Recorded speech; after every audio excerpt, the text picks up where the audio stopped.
வறுமை என் வாழ்வின் கஷ்டங்களை நினைத்து எழுதும் ஒரு கவிதை. காலனா காசு கூட காணாத காலம் உண்டு, கால் வயிற்று கஞ்சிக்கு கூட அலைந்த நேரமும் உண்டு.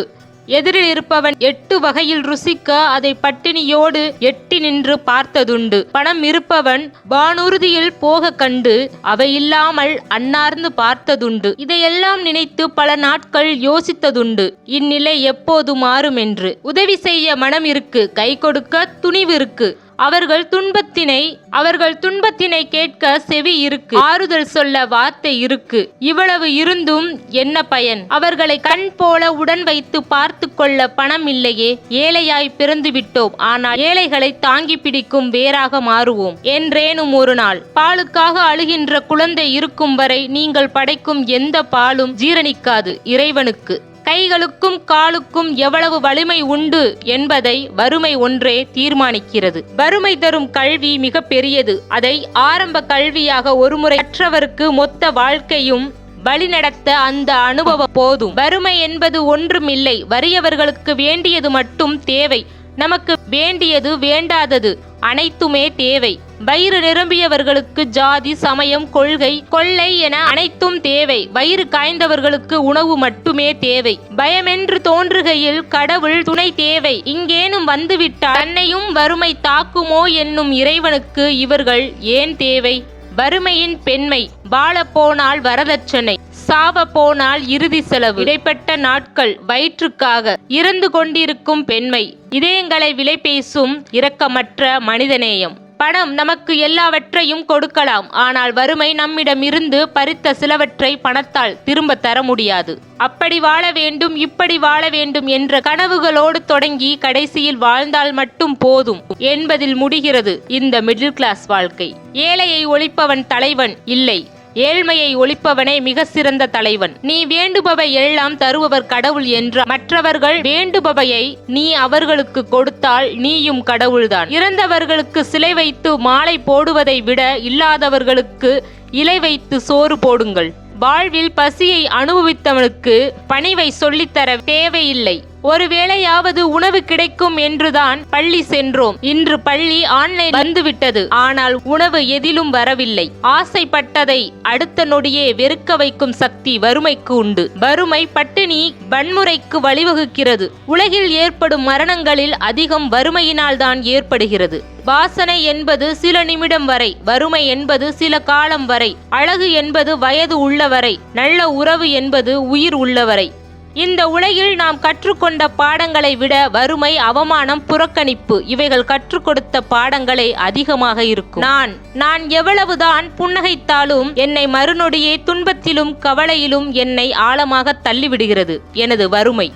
வறுமை வந்த காலத்தில் உறவினர்களின் தயவில் வாழ்வதை விட புலிகள் வாழும் காட்டில் புற்கள் நடுவில் உள்ள மரத்தடியில் வாழ்வது மிகவும் மேலானது. பொறுக்கி எடுத்த கிழிஞ்சல் சட்டைகளை கைகளால் தேய்த்து சீராக்கி அணிந்து கம்பீர நடைபோடும் ரோட்டோர சிறுவனை சகதியால் குளிப்பாட்டி விரைந்து செல்கிறது விலை உயர்ந்த மகிழுந்தி.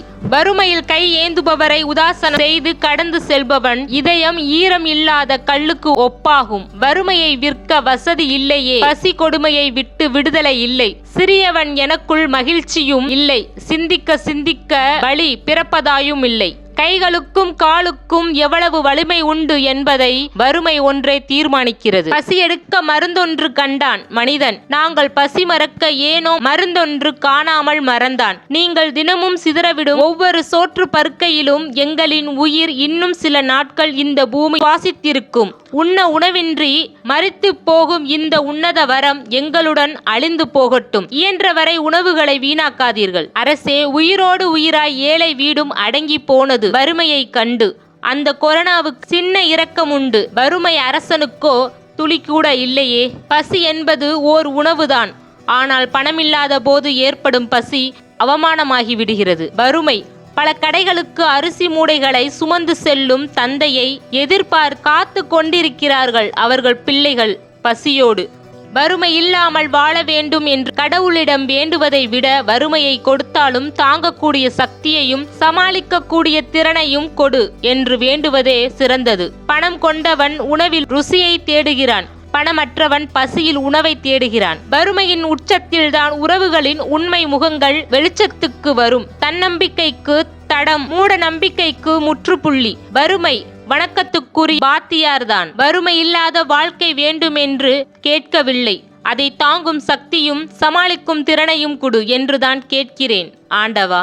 உலகிற்கே உணவளிக்கும் உழவனும் உணவின்றி வறுமையில் தவிக்கும் தாய்நாட்டின் வறுமை ஒழிவது என்றோ? ஏழையிடம் சொல்லிப்பார் கொடிய நோயை பற்றி, நக்கலாக சிரிப்பான். அதைவிட கொடியது வறுமை என்று.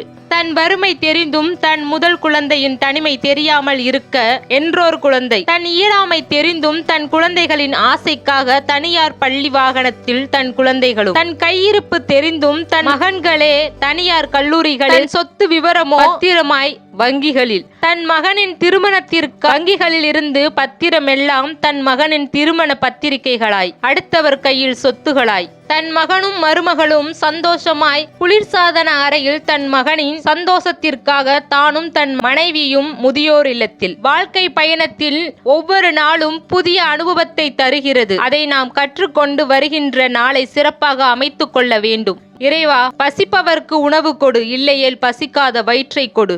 அவமானம், தோல்வி, வறுமை இவையெல்லாம் நம்மை நல்ல சிலையாக மாற்றும். சிற்பிகள், அதனால் அவற்றை எண்ணி வருந்தாதீர்கள். இதுதான் அனுபவ பாடம். பசிக்கு கை நீட்டி கேட்பவர்களுக்கு சில்லறை காசு, பசிக்காத கடவுளுக்கு ரூபாய் நோட்டில் அலங்காரம் செய்யும் சமூகம் இது.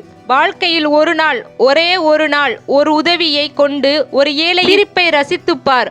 வாழ்நாள் பூரா தர்மம் செய்வதை நிறுத்த மாட்டாய் நீ. பசியோடு இருப்பவர்களுக்கு உணவு கொடுத்துப்பார். நீ இறந்த பின் காணும் சொர்க்கத்தை ஒரு நொடி பொழுதில் நீ காண முடியும். இதெல்லாம் ஒரு நாள் கடந்து போகும் என்று காத்திருந்தேன். ஆனால் எதுவும் கடந்து போகாது, எல்லாமே பழகி போகும் என்று உணர்த்திவிட்டது காலம். இளமையில் வறுமை கொடிதில்லை, அதை போக்க முயற்சி செய்யாததே கொடிது. இளமையில் வளமை இன்பமில்லை, அதை செல்வம் உணர்ந்ததில்லை என நினைப்பதே இனிது. பெற்றோர்களே, கஷ்டம் தெரியாமல் பிள்ளைகளை வளர்க்காதீர்கள். கஷ்ட நஷ்டங்களை சொல்லிக் கொடுத்து வளர்த்திடுங்கள். தன்னிடம் இல்லை என்பதால் அவன் கையேந்துகிறான். இருக்கும் நாம் கை கொடுக்க தவறிவிடுகிறோம். நம்மால் முடிந்த அளவு உதவுவோம். பசி மிகவும் கொடுமையானது.